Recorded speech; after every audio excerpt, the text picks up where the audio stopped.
Cumprimento a todos com a paz do nosso Senhor e Salvador Jesus Cristo. Aqui é o professor José Edmilson Júnior, do canal Teológico. Estamos agora começando um novo trabalho nesse ano de 2024, produzindo vídeos curtos com explicações breves que podem colaborar, contribuir, podem trazer edificação à vida de todos vocês. Então estaremos compartilhando em diferentes redes sociais para que todos venham a ser beneficiados aí desse compartilhamento de informações importantes relacionadas à Sagrada Escritura. Eu queria juntamente com vocês meditar sobre o texto de capítulos 1 e 2 de Gênesis 1 e 2, onde você tem algumas verdades fundamentais que estão presentes ali naqueles textos iniciais.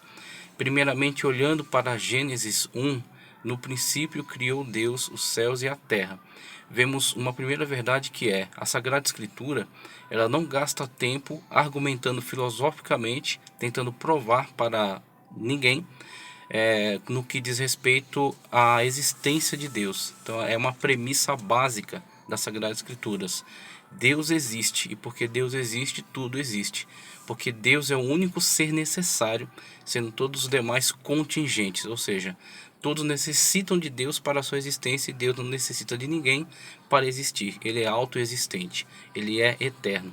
Então, a partir de Deus vem todo o movimento e vem toda a criação, toda a existência. Ele que cede a existência a todas as coisas. Então, podemos observar também o termo Elohim, Bereshit bara Elohim. Então, Bereshit, que está ligado no princípio, bara, que é criou, e Elohim, que tem essa terminação em M, Elohim, diz respeito a um plural dentro da gramática do hebraico, Elohim, como se fossem deuses, como se estivesse falando acerca de deuses. Mas bara está no singular, criou.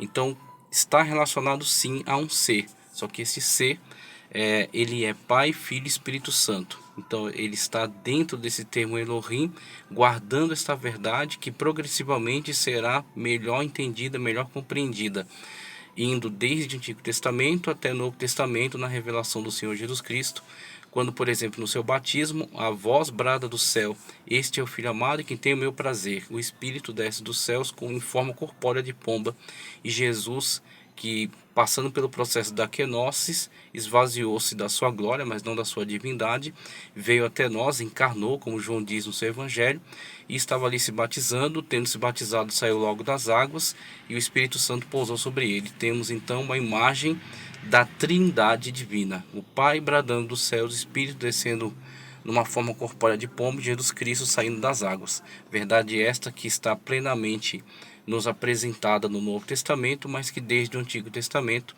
já está sendo anunciada, mesmo que não poderia ser plenamente compreendida, já estava sendo anunciada. Então temos aí esta outra verdade, que é a verdade da triunidade.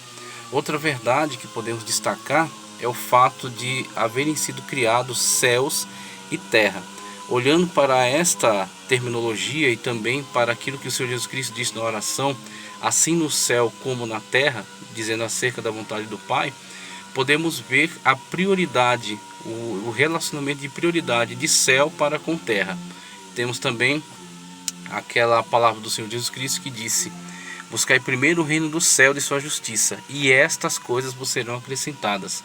Então temos desde Gênesis, depois indo para as palavras do Senhor e Salvador Jesus Cristo, sempre o estabelecimento dessa prioridade de céu, ou de reino de Deus, sobre terra e sobre coisas materiais. Então, se estabelecemos corretamente essas prioridades sobre a nossa vida, estaremos também no centro da vontade de Deus, e nos beneficiaremos das suas bênçãos, da sua presença sobre a nossa vida, quando priorizamos o céu, quando priorizamos Deus, quando priorizamos as coisas celestiais sobre as coisas materiais.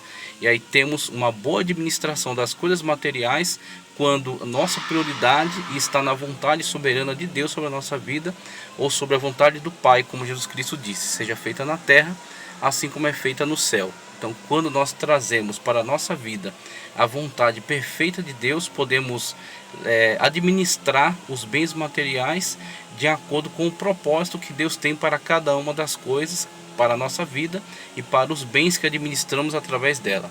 Então, primeiramente céu, depois terra. Como temos desde a criação, criou os céus e também criou a terra. Esse Deus que é autoexistente, esse Deus que é o único ser necessário, sendo todos os demais contingentes, que é triunidade, que criou céus e terra, criou todas as coisas conforme o seu querer, a sua vontade, colocou cada uma delas dentro da sua ordem de existência. E aí você vai percorrer todo o capítulo 1 de Gênesis, observando a ordem que Deus deu a todas as coisas. Mas ele coroa toda essa criação com a criação do homem e da mulher, que é abordado em 2 pontos. Primeiro no capítulo 1, 26, se eu não me engano, e depois é mais especificado no capítulo 2. E assim temos outra verdade em Gênesis, que é a estrutura literária. Primeiramente olhamos no versículo 1 para o versículo 2. No princípio criou Deus os céus e a terra. E a terra era sem forma e vazia. E havia trevas sobre a face do abismo, e o Espírito de Deus se movia sobre a face das águas. Então, a presença do Espírito de Deus, desde antes da criação, porque Ele é Deus, Ele é eterno, mas também o fato de o Senhor estar organizando todas as coisas de acordo com o seu querer e com a sua vontade. Então temos no versículo 1 um resumo geral: céus e terra, tudo foi criado por Deus. A partir do versículo 2 em diante, especificação de como Deus criou todas as coisas. Assim também falando acerca da criação do homem e da mulher. 1:26, macho e fêmea os criou, conforme é dito lá em Gênesis.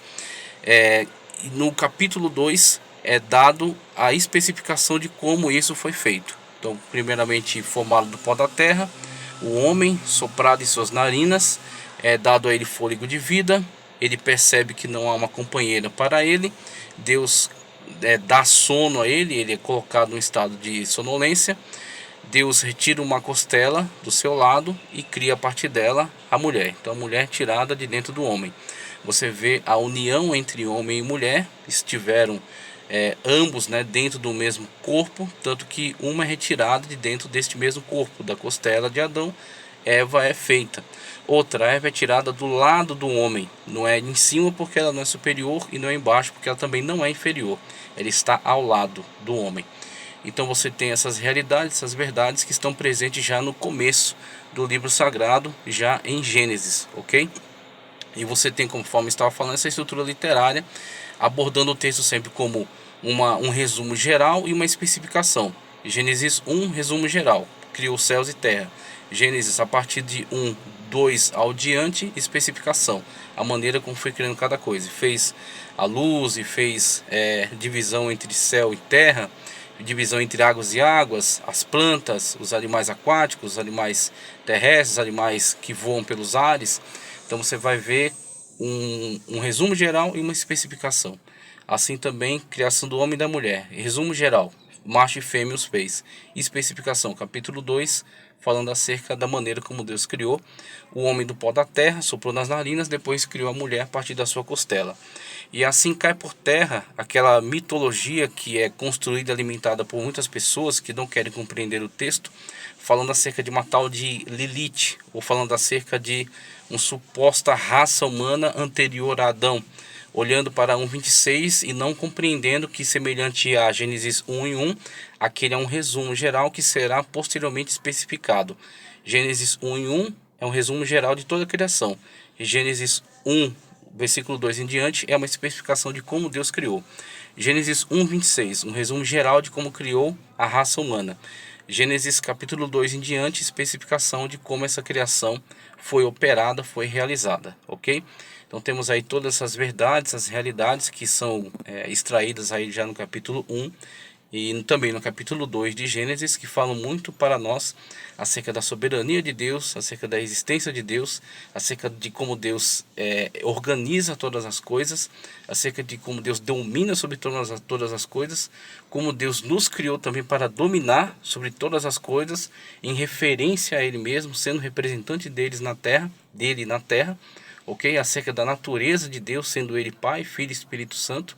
E posteriormente veremos no contexto já do Jardim do Éden, plantado por Deus, e no contexto da queda, mas também da promessa, veremos já o chamado proto-evangelho, ok? Pode ser a natureza aí do próximo vídeo, o chamado proto-evangelho, quando o Senhor traz a grande promessa de salvação na pessoa bendita de Cristo Jesus.